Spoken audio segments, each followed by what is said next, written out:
Hello everyone, I am Pappu sir. Welcome to my YouTube channel sun biology classes. मैं आप सभी के लिए लेकर आए हैं एग्जाम एंटीबायोटिक सीरीज 2026 जो 2 फरवरी को होने वाली है। यानी समय कम है, 5 दिन है, लेकिन 5 दिन में इतिहास रचना है। पिछले साल की तरह या विगत सालों की तरह जितने भी वर्ष एग्जाम हुए हैं उन सभी सालों को देखते हुए अगर हम देखते हैं तो हर एक साल का सजेशन मैच हुआ है। तो इस साल भी हम लोग उसी जोर से मेहनत करेंगे। सजेशन आप लोगों को दिया गया है और आपको जो है ऑब्जेक्टिव क्वेश्चन जो है आपको भेजा जा रहा है। किस पर भेजा जा रहा है? तो ये क्या उसको बोलते हैं, टेलीग्राम पर भेजा जा चुका है। तो टेलीग्राम पर हमारा channel sun biology classes search करें और फॉलो करें और उसको जो है सब्सक्राइब करें और शेयर भी करें। चलिए तो ठीक है, तो वहां से ऑब्जेक्टिव आप रिसीव कीजिए, टिक लगा हुआ, केवल आपको याद करना है। तो आपका जो एग्जाम एंटीबायोटिक सीरीज जो 2026 जो है 2 फरवरी जो एग्जाम होने वाला है उसमें आपको क्या करना है, चुपे चाप बायोलॉजी छाप, यानी बिना शोर मचाए आपको क्या करना है, बायोलॉजी को छापना। उसके लिए बहुत सारे प्रश्न हम आपको करवाएंगे और वो सारे प्रश्न पर ही केवल ध्यान देना है। ठीक है, ओके। चलिए तो अब हम लोग क्या करते हैं कि पहला प्रश्न इसका लेते हैं। चुपे चाप बायोलॉजी छाप में सबसे ये जो सीरीज है चुपे चाप बायोलॉजी छाप में जो सीरीज है उसमें से सबसे पहला क्वेश्चन सब यहाँ पर लेंगे, जिसको कहा जाता है गैस्ट्रूला। क्या कहा जाता है? गैस्ट्रूला। गैस्ट्रूला क्या है? गैस्ट्रूला एवं गैस्ट्रूला या ब्लास्टूला क्या है, या ब्लास्टूला क्या है, ये आपका प्रश्न है। इसका जो आंसर होगा वो क्या होगा? सबसे पहले इसका आंसर हम देंगे गैस्ट्रूला का, फिर दिया जाएगा ब्लास्टूला का। तो गैस्ट्रूला यानी कि गैस्ट्रूला, और इसी तरह से क्वेश्चन आंसर लिखना है। जब ये क्वेश्चन होगा तो इस तरह से हेडिंग देकर के आंसर में लिखना होगा कि यह भ्रूणीय विकास, यह भ्रूणीय विकास का अंतिम अवस्था है, अंतिम अवस्था है। या हम लोग इसको क्या कर सकते हैं, ये लिख सकते हैं भ्रूणीय विकास का क्या है, अंतिम अवस्था है, एक लाइन में। यानी कि जो भ्रूणीय विकास होते हैं उसका ये लास्ट स्टेज होता है ना। उसके बाद एरो मार के यहां पर लिखेंगे कि ब्लास्टोसिस्ट, ब्लास्टोसिस्ट, ब्लास्टोसिस्ट जब 3 जनन स्तर, ब्लास्टोसिस्ट जब 3 जनन स्तर के साथ रूपांतरित हो जाता है, के साथ रूपांतरित हो जाता है, रूपांतरित हो जाता है, क्या हो जाता है? रूपांतरित हो जाता है, हो जाता है। तो इससे बने संरचना को गैस्ट्रूला कहते हैं, गैस्ट्रूला कहते हैं, है ना। यानी ब्लास्टोसिस्ट जब क्या करता है कि 3 जनन स्तर के साथ रूपांतरित हो जाता है तो इससे बने संरचना को हम लोग क्या बोलते हैं? गैस्ट्रूला कहते हैं। तो गैस्ट्रूला ये भ्रूणीय विकास का क्या है? अंतिम अवस्था है। तो इस चीज को बढ़िया से ध्यान दीजिएगा। अब कहा जाता है कि गैस्ट्रूला बनने की क्रिया को, गैस्ट्रूला बनने की क्रिया को, बनने की क्रिया को, है ना, बनने की क्रिया को गैस्ट्रूलेशन कहते हैं, गैस्ट्रूलेशन कहते हैं। गैस्ट्रूला बनने की क्रिया को क्या कहते हैं? गैस्ट्रूलेशन कहते हैं। ठीक है, तो इस प्रकार से ये हो गया। अब आता है बारी किसका? ब्लास्टूला, कि ब्लास्टूला को भी परिभाषित करके आपको क्या करना है? दिखाना है। तो ब्लास्टूला को कैसे परिभाषित करेंगे, इसको भी हम सिंपल टर्म में लिखेंगे, यहां ध्यान दीजिएगा। अब आता है ब्लास्टूला। तो ब्लास्टुला को भी इस तरह से हेडिंग हम कर देंगे और लिखेंगे कि यह एक भ्रूणीय विकास का अवस्था है। यह एक भ्रूणीय विकास का क्या है? अवस्था है ना? अवस्था है जो मोरूला का रूपांतरण होता है। जो मोरूला का क्या होता है? मॉडिफिकेशन होता है। यह एक भ्रूणीय विकास का अवस्था है जो मोरूला का रूपांतरण होता है। उसके बाद हम लोग को ये देखना होगा एरो बार करके कि इसमें हम लोग एक तरह से लिखना होगा कि ब्लास्टुला के बाहर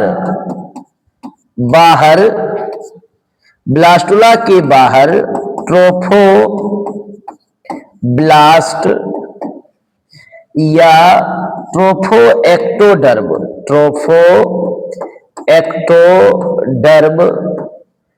अस्तर होता है, परंतु अंदर की ओर आईसीएम, जिसको कहते हैं इनर सेल मास होता है, परंतु अंदर की ओर इनर सेल मास होता है। तो देखिएगा ब्लास्टुला के सबसे बाहरी स्तर जो होते हैं वो ट्रोफोब्लास्ट होते हैं या उसी को ट्रोफोएक्टोडर्म कहते हैं, और उसके अंदर वाला जो स्तर होता है वो आईसीएम होता है शॉर्टकट में, या इसी को इनर सेल मास इसको हम लोग कहते हैं। ठीक है ना? उसके बाद एक लाइन और इसमें आपको जोड़ना होगा कि ब्लास्टुला, यानी कि इस तरह से लिखेंगे हम लोग कि ट्रोफोब्लास्ट एवं आईसीएम के बीच क्या होता है? एक गुहा पाया जाता है। गुहा का मतलब होता है स्पेस, कैविटी, खाली जगह, है ना? एक गुहा पाया जाता है जिसे क्या कहते हैं? जिसे, है ना, ब्लास्टोसिस्ट गुहा या ब्लास्टोसील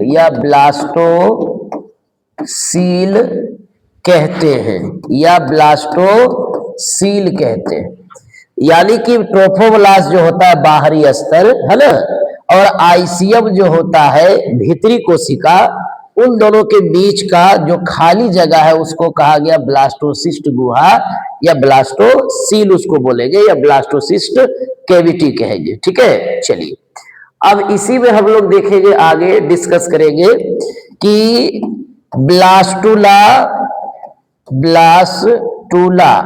है ना, ब्लास्टुला में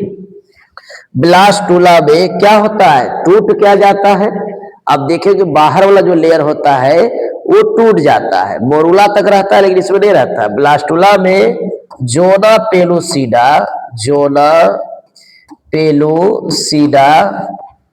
अस्तर, जोना पेलुसिडा जो रहता है वो टूट जाता है। ब्लास्टुला में जोना पेलुसिडा नहीं होता है, है ना, या टूट जाता है। जो बाहरी स्तर होता है वो पूरी तरह से जोना पेलुसिडा जायगोट से लेकर के मोरूला तक जब भ्रूणीय विकास होती है, एम्ब्रायनिक डेवलपमेंट जब फीमेल के जेनाइटल ट्रैक्ट में होता है, यानी कि मानव स्त्री के जो जननांग में भ्रूणीय विकास जो शुरू होती है, तो वहां पर जायगोट से आफ्टर फर्टिलाइजेशन, निषेचन के बाद क्या होते? निषेचन के बाद जो होता है जायगोट डिप्लॉयड यानी 2n 4n, है ना, इस तरह से कंडीशन में जो कन्वर्ट होता है और रूपांतरित हो जाता है। तो जायगोट से लेकर युग्मनज से लेकर के मोरूला अवस्था तक जोना पेलुसिडा रहता है, लेकिन जैसे ही ब्लास्टोसिस्ट मोरूला जैसे ही ब्लास्टुला में बदलता है तो उस समय जोना पेलुसिडा टूट जाता है। क्योंकि गर्भाशय के यूटेरस के क्या होता है, यूटेरस के इंडोमेट्रियम वाल से क्या करता है, चिपकता है ना। कौन चिपकता है, ब्लास्टोसिस्ट, जिसको आरोपण कहते हैं, इम्प्लांटेशन कहते हैं। लेकिन अगर मान लिया जाए कि वो जोना पेलुसिडा रहेगा तो वो चिपक नहीं सकेगा, है ना। तो इसीलिए जोना पेलुसिडा ब्लास्टोसिस्ट में नहीं रहता है। और ट्रोफोएक्टोडर्म क्या होते हैं, ट्रोफोएक्टोडर्म फेविक्विक की तरह होता है ना, जो क्या करता है, जैसे ही यूटेरस के पास जाता है तो वो चिपक जाता है। ओके, चलिए, इसीलिए ब्लास्टुला में क्या नहीं होता है, जोना पेलुसिडा नहीं होता, अर्थात ये टूट जाता है। चलिए, अब इसका डायग्राम दिखा दीजिएगा इस तरह से। ये है एक नॉर्मल डायग्राम, यहां पर देखिएगा, ये जो बाहर वाला जो लेयर है, हम इसको और सिंपल से बनाने का काम किया करेंगे, है ना, इस तरह से, इस तरह से। ये है इसका ब्लास्टुला, ये ब्लास्टुला हो गया।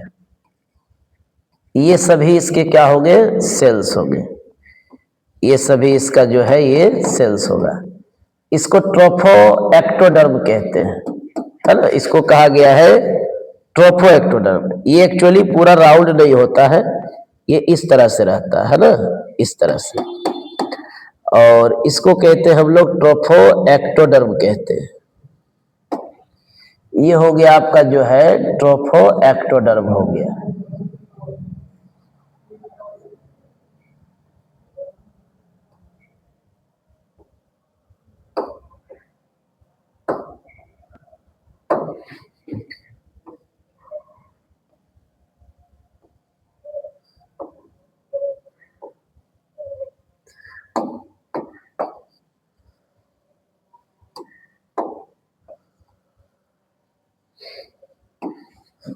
अब यहां पर देखिएगा, इस लाइन को यहां पर जो है कवर किया जाएगा कि ये इस तरह का स्ट्रक्चर को फॉलो कर रहा है।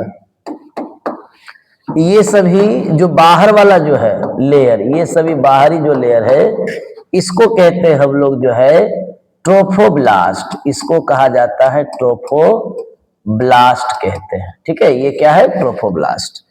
और ये अंदर वाला जो सेल है, ये वाला जो सेल होता है अंदर वाला, ये जो अंदर वाला सेल होता है, इसको कहते हैं आईसीएम, यानी इनर सेल मास इसको कहा जाता है।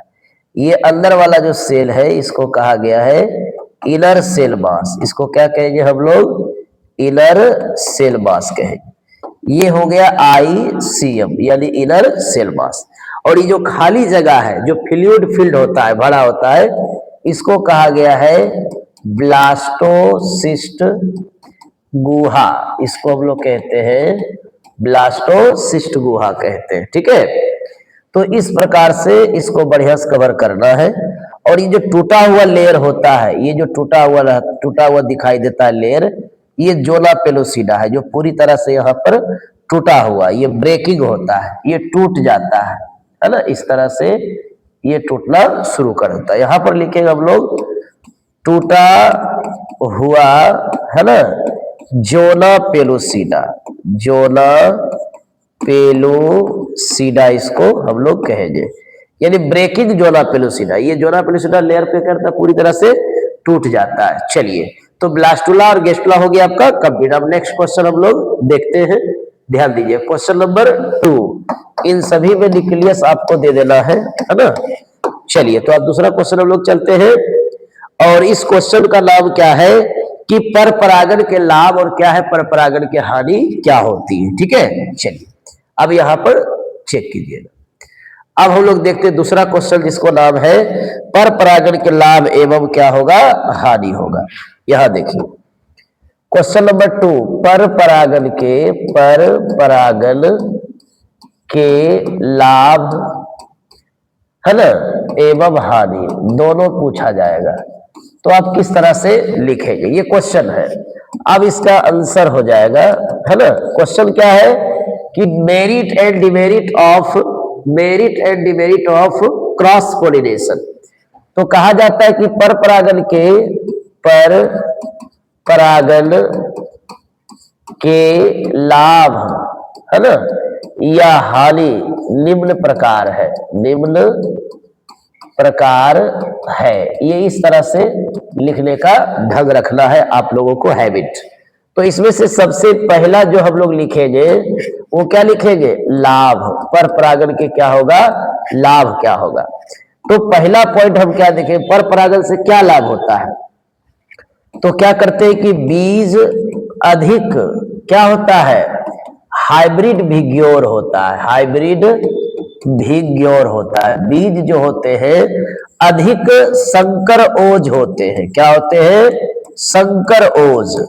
यानी बीज जो होता है बहुत ही ज्यादा संकर योज होता है, हाइब्रिड विग्योर होता है। बहुत ही बढ़िया बीज इससे प्राप्त होता है। ठीक है। दूसरा लाभ क्या है इसका, दूसरा जो लाभ इसका ये है, वो लाभ ये है इसका कि पौधे में अनुकूलन अधिक होता है, अधिक होता है। यानी कि कहने का मतलब ये हुआ कि जो पर परागण से पौधे तैयार होंगे वो बहुत ज्यादा एडेप्टेड होगा, किसी भी इन्वायरमेंट में अपने आप को वो एडेप्टेड कर लेगा, अपने आप को वो ढाल लेगा, है ना। किसी भी पर्यावरण में रहे वो अपने आप को क्या करेगा, अनुकूलित कर लेगा।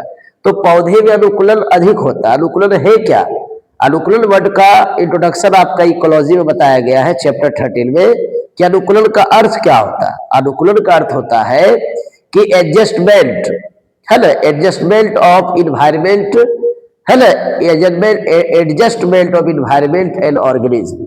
यानी कहने का मतलब ये हुआ कि adjustment between environment and organism, पर्यावरण एवं जीव के बीच में जो व्यवस्था होती है उसी को अनुकूलन कहते हैं। तो मान लो हमारे पास एक पौधा है और ये पर परागण से तैयार हुआ है। क्रॉस पोलिनेशन यानी पर परागण से तैयार होने वाले पौधे में अनुकूलताएं बहुत ज्यादा होती है, लेकिन स्वयं परागण वाले में अनुकूलताएं ज्यादा इसलिए नहीं होती है क्योंकि उसमें जेनेटिक कैरेक्टर सेम पेरेंट का होता है, सिमिलर पेरेंट का। यानी उसमें एक ही पेरेंट के क्या होते हैं कि अनुवांशिक गुण होते हैं, और यहाँ पर एक से ज्यादा पेरेंट का अनुवांशिक गुण होता है। यही वजह है कि ये जो है आपका अनुकूलित ज्यादा होते हैं, किसी भी इन्वायरमेंट में अपने आप को वो क्या करेगा, ढाल लेगा। ठीक है। चलिए, तो अब आते हैं बी नंबर, जिसको हम लोग कहते हैं हानि। लाभ हो गया, हानि देखते हैं, डिमेरिट। ये हो गया मेरिट और इसको हम लोग कहते हैं डिमेरिट। क्या डिमेरिट है आपका पर परागण का। तो पहला डिमेरिट फास्ट में लिखते जाइए, जिसको हम लोग कहेंगे कि परागकण की क्षति होती है, क्षति होती है ना। परागकण क्या करता है, बहुत ज्यादा बर्बाद होता है ना। बर्बाद इसलिए होता है क्योंकि इसमें एजेंट की आवश्यकता होती है, और एजेंट जितना बन चाहे उतना जो है कि परागकण को एंथर से ग्रहण कर लेता है, जिधर उधर छितरा देता है। बाकी बात एक्स्ट्रा जो है कह सकते हैं कि वेस्टेज चला जाता है। दूसरा क्या होगा कि वाहक की आवश्यकता होती है, वाहक की आवश्यकता होती है, वाहक की आवश्यकता होती है। यानी कहने का मतलब ये हुआ कि पोलिनेटर चाहिए। क्या चाहिए इसको, पोलिनेटर। यानी जितने भी पर परागण करने वाले पुष्प होते हैं उसको पोलिनेटर चाहिए, यानी एजेंट चाहिए, वाहक चाहिए, है ना, वाहक चाहिए। वाहक के आधार पर आपको पर परागण के प्रकार क्लास में बहुत सारा बताया गया है, एनिमोफिली, हाइड्रोफिली, जूफिली।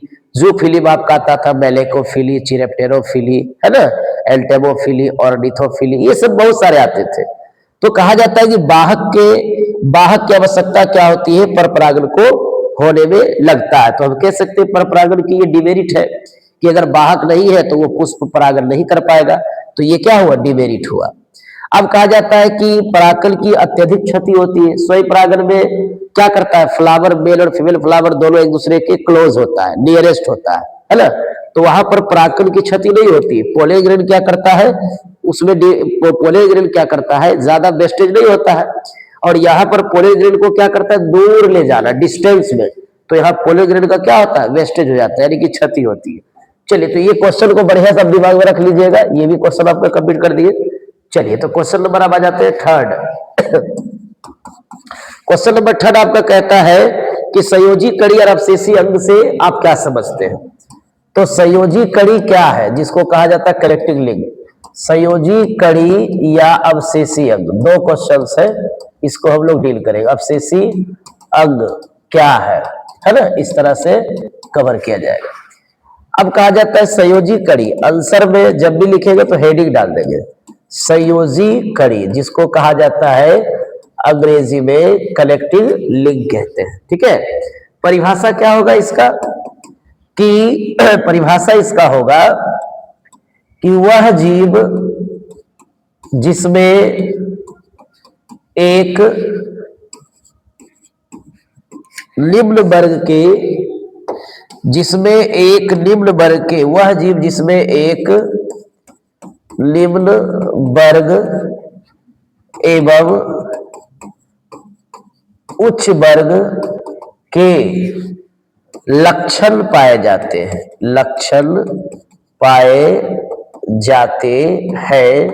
संयोजी कड़ी कहलाते हैं। क्या कहलाते हैं? संयोजी कड़ी। यानी कि वह जीव जिसमें एक निम्न वर्ग एवं उच्च वर्ग के लक्षण पाए जाते हैं, यानी लोअर ग्रुप और क्या होता है, हायर ग्रुप। एक लोअर ग्रुप होगा, एक हायर ग्रुप होगा। इन दोनों के बीच में जो दूसरा जीव आएगा, यानी मान लो कि एक जीव है, उसमें एक लोअर ग्रुप का भी लक्षण है, एक हायर ग्रुप का भी लक्षण है, एक निम्न वर्ग के भी लक्षण है, एक उच्च वर्ग के भी लक्षण है, तो उसको हम लोग कहेंगे बीच वाले को संयोजी कड़ी। अब एग्जाम्पल के रूप में हम यहाँ पर एक मॉडल आपको इस तरह से दिखाना चाह रहे हैं, ये ध्यान दीजिएगा। हमारे पास एक मॉडल है कि एक तरफ हम लिखते हैं निम्न वर्ग, यानी कि कहा जाता है लोअर ग्रुप, यानी कि एक निम्न वर्ग हो गया है ना, और एक हो गया हमारे पास जो है उच्च वर्ग हो गया। क्या हो गया? उच्च वर्ग हो गया। एक आपका क्या हो गया? निम्न वर्ग हो गया, एक हो गया आपका जो है उच्च वर्ग हो गया। अब कहा जाता है इन दोनों के बीच में जो बीच की जो कड़ी होगी, बीच का जो जीव होगा, उसको हम लोग बोलेंगे संयोजी कड़ी। मान लिया जाए कि ये निम्न वर्ग ए है और ये हमारा उच्च वर्ग क्या है, बी है, और हमारा संयोजी कड़ी क्या है, सी है। कहने का मतलब ये हुआ कि जिस सी वाले में ए का भी गुण है, बी का भी गुण है, तो इसको हम लोग क्या बोलेंगे, सी को संयोजी कड़ी कहेंगे। अब एग्जाम्पल इस पर बैठाते हैं। कहा जाता है कि जैसे कि वायरस है, वायरस हमारा ये सी है, वायरस क्या है, सी है, तो ये किसके बीच का संयोजी कड़ी है, निर्जीव का, और किसके बीच का संयोजी कड़ी है, सजीव का। तो निर्जीव क्या हो गया, निम्न वर्ग, और उच्च वर्ग हो गया आपका सजीव। अब कहा जाता है दूसरा क्या है आपका, पेरीपेटस जो है एक ओलाइकोफोरन है, ये आपका एक। अब कहा जाता है ये एनीलिडा और ऑर्थोपोडा के बीच की कड़ी, एनीलिडा और क्या है, ऑर्थोपोडा के बीच की कड़ी है। तो एनीलिडा और ऑर्थोपोडा क्या है, तो आप यहाँ पर ध्यान दीजिएगा कि एनीलिडा आपका जो है निम्न वर्ग है और ऑर्थोपोडा क्या है, आपका उच्च वर्ग है। इन दोनों के बीच की कड़ी है। तो यही सब एग्जाम्पल अब लिखेंगे। अब सबसे अवशेषी अंग को तो फास्ट में डील करते हैं कि वो क्या होता है अवशेषी अंग, हम लोग इसको किसको कहते हैं। ठीक है, ये अवशेषी अंग हो गया, इसको देखा जाएगा, यहां ध्यान दीजिएगा।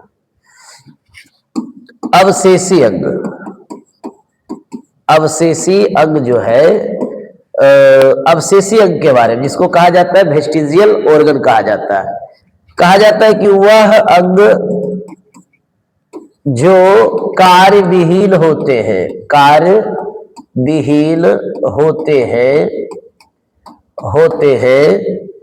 अवशेषी अंग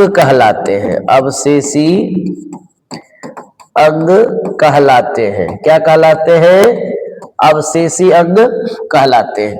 एग्जाम्पल अगर दिया जाए तो बहुत सारे हो सकते हैं, जैसे कि मान लिया जाए कृमि रूपी परिसेसिका, जिसको आप कहते हैं वर्मीफॉर्म अपेंडिक्स कहते हैं हिंदी में, है ना। उसके बाद दूसरा आपका आ जाता है जिसको कहा जाता है एब्डोमिनल हेयर, यानी कि जो एब्डोमेन पर जो हेयर होता है, एब्डोमिनल हेयर हो गया, ये अवशेषी हो गया। उसके बाद एक्सटर्नल पिल्ला हो गया, एक्सटर्नल ईयर पिल्ला हो गया, यानी कि बाह्य कर्ण, है ना। कर्ण पटक जो कान के ऊपर जो निकला रहता है, ये बाह्य कर्ण जो है, इसका कोई काम नहीं होता है। ये सभी हो गया, ये सभी ईटीसी कर देंगे, कुछ ही एग्जाम्पल लिखेंगे। तो इस प्रकार से ये सारे प्रश्न आपको कंप्लीट कर दिया गया है। फिर आपको अब नेक्स्ट लेकर आएंगे अगले और क्वेश्चन इंपोर्टेंट। इसी तरह से डेली पर डे आपका जो है कि पर डे आपको जो है कि चुपे चाप बायोलॉजी छाप जो सीरीज है 2026, इससे आपको पर डे क्वेश्चन आपको मिलते रहेगा, उसी को बढ़िया से तैयारी करते जाइए। चलिए, तो इस वीडियो को लाइक शेयर और सब्सक्राइब करें चैनल को। Thank you.